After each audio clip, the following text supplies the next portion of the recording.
Hi hello SM क्रिएटेशनमध्ये सगळ्यांचं स्वागत आहे। तर आज इथे आपण भजीची रेसिपी बघणार आहोत। तर इथे मी 1 वाटी बेसन पीठ घेतलेलं आहे। 1 वाटी बेसनासाठी मी 4-5 मिरच्या अशा बारीक कापून त्याच्यात टाकून घेतलेल्या आहेत।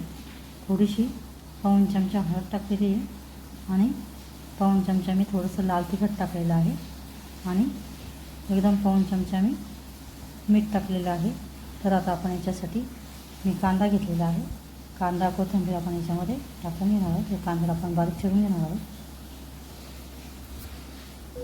आता ह्या बेसन पिठामध्ये मी 1 मोठा कांदा असा बारीक कापून घेतलेला आहे। तर आता आपण याला सगळं मिक्स करून घेणार आहोत याच्यामध्ये। तर आपण याला भिजवून घेऊ आता।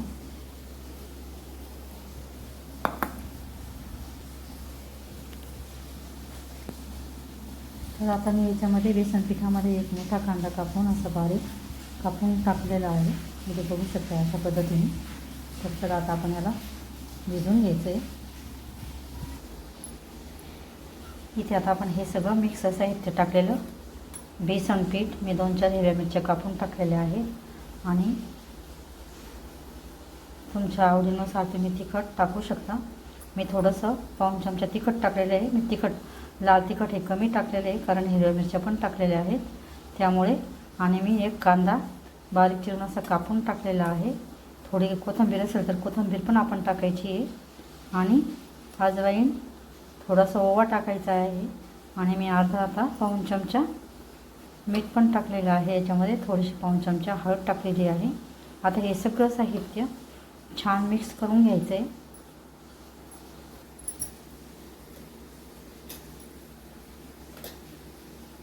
इथे बघू शकता मी अर्धा चमचा लाल तिखट टाकून घेतलेले आहे आणि थोडीशी हळद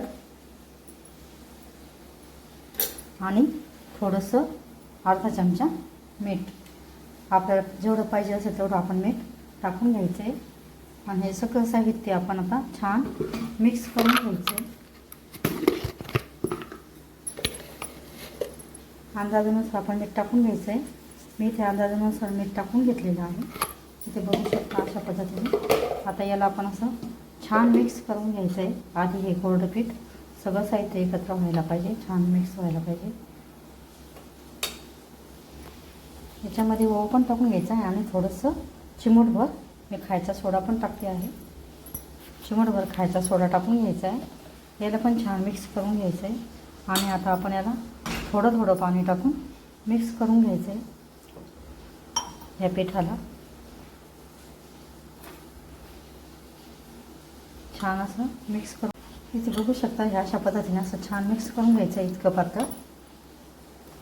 आणि याला आता 5 मिनिटं आपण थोडंसं भिजू देणार आहोत या पिठाला।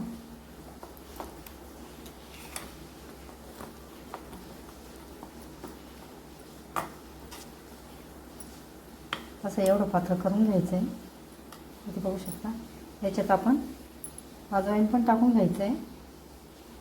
इथे बघू शकता आता आपलं पीठ असं छान 5 मिनिटं आपण भिजू दिलं आहे, छान भिजलं आहे। आता मी 2-3 चमचे मी तेल टाकून घेतले तळण्यासाठी। आता आपण अजून टाकून घेणार आहोत। ह्या अशा पद्धतीने चमच्याने टाकून घ्यायचे। आपलं काही हात पण भरत नाही, काही नाही। जर तुम्हाला ही माझी टिप आवडली असेल तर कॉमेंट्स करून सांगा आणि चॅनलला लाईक करा, शेअर करा। आता इथे आपले भजे झालेले आहेत। आता हे आपण काढून घेणार आहोत।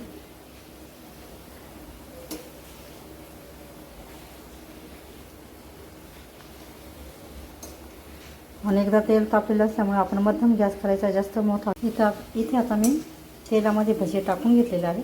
इथे बघू शकता। आता त्याला आपण उलटून घ्यायचे।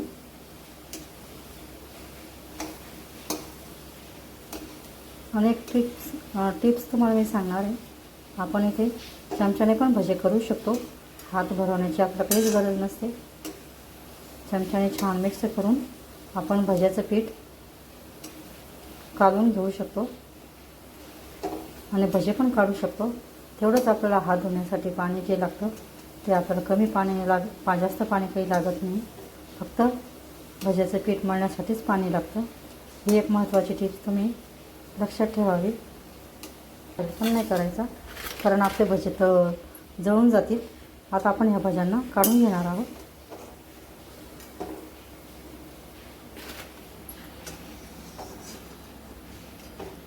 ह्या अशा पद्धतीने काढून घ्यायचे आणि सगळेजण आवडीने खातात, म्हणून सगळ्यात शेवटी आपण स्वयंपाकाच्या सगळ्यात शेवटी आपण भजे करावे, म्हणजे गरम गरम खायला मिळतात.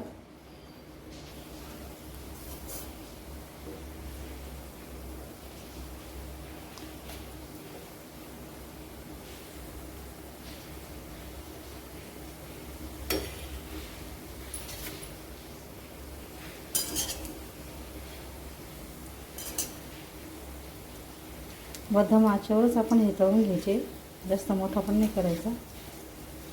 तेल टाकून घ्यायचं आधी चांगलं, नंतरच आपण हे टाकायचे. जर मोठा गॅस असेल तर आपण हे लवकर असे उलटपलट करून घ्यायचे, म्हणजे आपले भजे जळणार नाही. अशा पद्धतीने ते बघू शकता.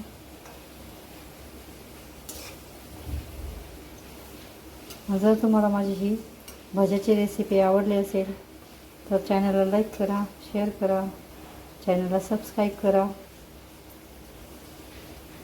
आणि व्हिडिओ बघितल्याबद्दल सगळ्यांचे धन्यवाद. मस्त खा आणि स्वस्थ राहा. अशा पद्धतीने आपण सगळे भजे बनवलेले आहेत, भजे करून घेतलेले आहे. तर बघू शकता असे आपले छान भजे तयार होतात. अशा पद्धतीचे भजे तुम्ही पण नक्की करून बघा आणि रेसिपी आवडल्यास लाईक करा, शेअर करा, चॅनलला सबस्क्राईब करा. व्हिडिओ बघितल्याबद्दल धन्यवाद.